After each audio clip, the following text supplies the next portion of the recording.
Kota Malang dengan jumlah penduduk 844.933 jiwa, dengan panjang jalan sekitar 941,388 km.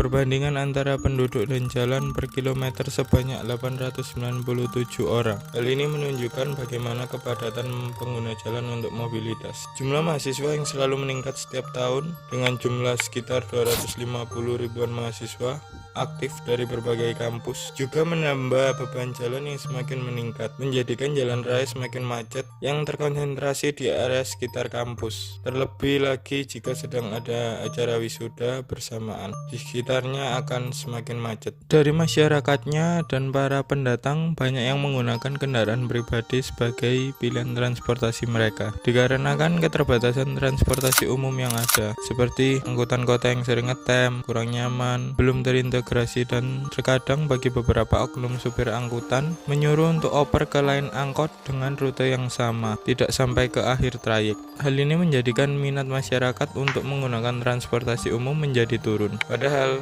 ketika tahun 90-an, angkutan kota menjadi andalan bagi masyarakat yang beraktivitas di kota ini. Salah satu faktor dipengaruhi dengan banyaknya orang memakai transportasi pribadi, menjadikan kota Malang termacet kedua di Jawa Timur setelah Surabaya, dengan jumlah mobil penumpang sebanyak 78.136 dan sepeda motor sebanyak 270.327 unit. Bayangkan, dengan unit kendaraan sebanyak itu, bagaimana macetnya kota Malang dengan kondisi jalan yang tidak banyak mengalami pertambahan ruas jalan baru. Ditambah lagi, lebar jalan setiap tahun tidak ada penambahan yang signifikan setiap tahun. Kota Malang dengan populasi dan kendaraan pribadi sebanyak itu, beban jalan yang semakin berat ini, pemerintah belum juga melakukan pengadaan transportasi umum yang terintegrasi dengan baik untuk menunjang aktivitas masyarakat di kota ini, yang hanya bergantung pada kendaraan pribadi saja. Kota terbesar kedua se-Jawa Timur setelah Surabaya ini masih belum memiliki transportasi yang memadai, padahal kota lain seperti Jakarta, Bogor, Bandung, Semarang, Solo, Jogja, Surabaya, pemerintahnya berupaya mengembangkan transportasi umum yang dapat mengurangi beban jalan raya.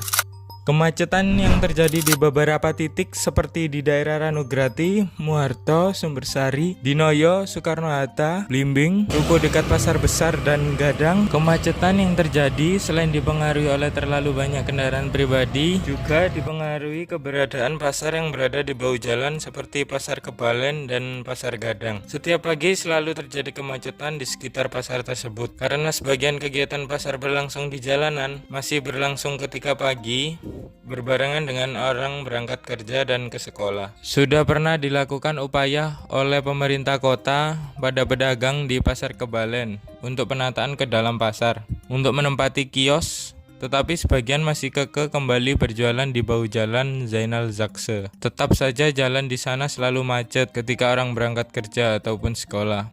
Jadi, jika rumah kalian berada di daerah timur kota Malang seperti daerah Saujajar, Madiapuro, Lesanpuro, Sekarpuro, ataupun Kedung Kandang, pilihannya adalah melewati Sulfat, Ranograti, dan Muharto untuk menuju pusat kota. Sedangkan untuk Muharto sendiri terdapat pasar yang berjualan sampai memakan bahu jalan tadi. Pasar ini sendiri beroperasi dari jam 10 malam sampai jam 7 pagi. Meskipun jam operasional berakhir pada jam 7 pagi, tetapi untuk jalan sampai steril dan bisa dilalui oleh kendaraan mobil penumpang dan kendaraan truk tanpa terkena macet bisa dilakukan jam 10 ke atas dengan tanpa halangan seperti orang yang berjualan di sekitarnya. Jadi ketika jam 7 sampai jam 10 pagi, pedagang masih membereskan tempat berjualannya dan dinas pasar juga mengangkut sampah pedagang. Terkadang sampah banyak berserakan di tengah jalan yang memperlambat jalannya kendaraan yang melewatinya. Hal ini diperparah juga adanya perlintasan kereta api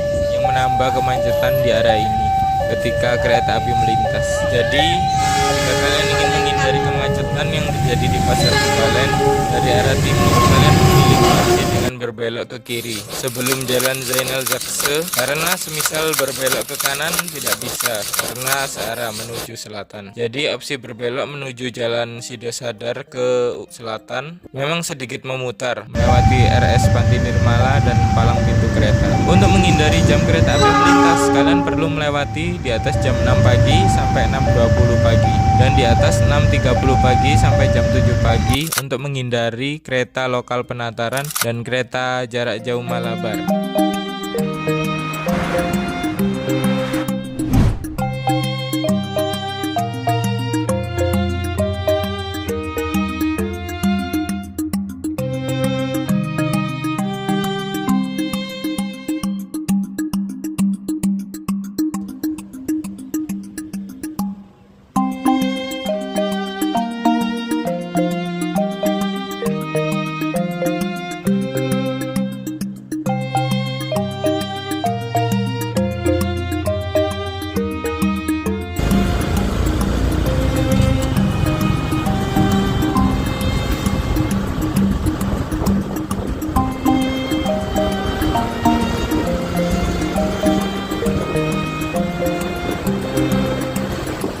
Perkembangan kota yang cukup baik ini tidak diimbangi transportasi umum yang memadai. Banyak orang yang memakai kendaraan pribadi yang membuat jalanan menjadi macet ketika jam sibuk. Kota lain sudah gencar pengembangan dan pengadaan transportasi umum seperti bus rapid transit untuk menjangkau daerah yang tidak dapat dijangkau oleh bus digunakan feeder. Seperti Pemkot Surabaya sudah melakukan pengadaan bus dan feeder atau angkutan pengumpan yang disebut Surabaya Bus dan Wirawiri dengan sistem pembayaran QRIS atau menggunakan e-money yang akan keluar struk berlaku selama 2 jam. Jadi, jika Anda turun di sebuah halte untuk keperluan beberapa jam selama belum melebihi waktu yang tertera pada struk masih bisa digunakan. Dengan membuat aplikasi yang mencakup transportasi yang dikelola Pemkot, Pemprov, dan Dishub yang memudahkan masyarakat dalam mengoperasikannya ketika menggunakan transportasi umum di Surabaya. Dan pada aplikasi kendaraan bisa dilacak keberadaan posisinya di mana kendaraan tersebut berada. Hal ini merupakan upaya Pemkot Surabaya untuk meningkatkan transportasi umum di Surabaya dan mengurangi ketergantungan pada kendaraan pribadi sehingga dapat mengurangi polusi udara dan kemacetan.